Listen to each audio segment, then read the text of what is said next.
कुर्बानी का गोश्त 2 हफ्तों से ज़्यादा फ्रीज की जीनत बनाने वालों के लिए अहम खबर। ईद उल ज़ुहा के मौके पर कुर्बानी का गोश्त 2 से 3 हफ्तों से ज़ायद फ्रीज में स्टोर करने से उसमें बैक्टीरिया की नशोनुमा हो सकती है और आपको पेट की बीमारियां लाहक हो सकती हैं।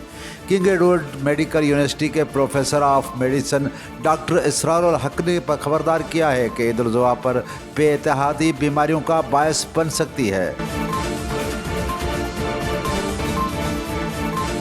नवाज शरीफ के मंसूबों को आगे बढ़ाएंगे। वज़ीर आज़म शहबाज शरीफ ने खैबर पख्तूनख्वा के ज़िला तोरगर का दौरा किया और वज़ीर आज़म ने मुख्तलिफ मंसूबों समेत तोरगर बोनेर RCC पुल का संग बुनियाद रख दिया।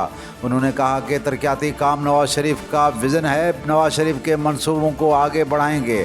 सड़कों, पुलों और दीगर मंसूबों की तकमील से ज़िला तोरगर में तरक्की का नया दौर शुरू होगा।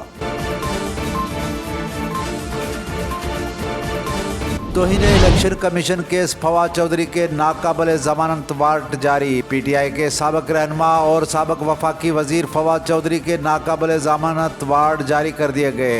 आज फवाद चौधरी के खिलाफ तौहीन इलेक्शन कमीशन केस की समाअत हुई। चीफ जज इलेक्शन कमीशन की सरबराही में 5 रुकनी कमीशन ने केस की समाअत की।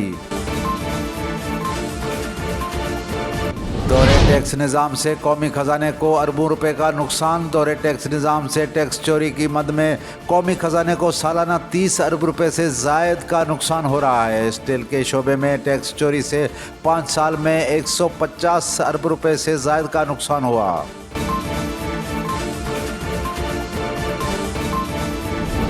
लाहौर में फिर काली घटाओं ने डेरे डाल लिए। लाहौर के मुख्तलिफ इलाकों में एक मरतबा फिर बादलों ने डेरे डाल लिए हैं। शहर में मुख्तलिफ जगहों पर बूंदाबांदी का सिलसिला फिर से शुरू हो गया। महकमा मौसमियात के मुताबिक आज दोपहर के बाद भी बादलों के बरसने का इम्कान है।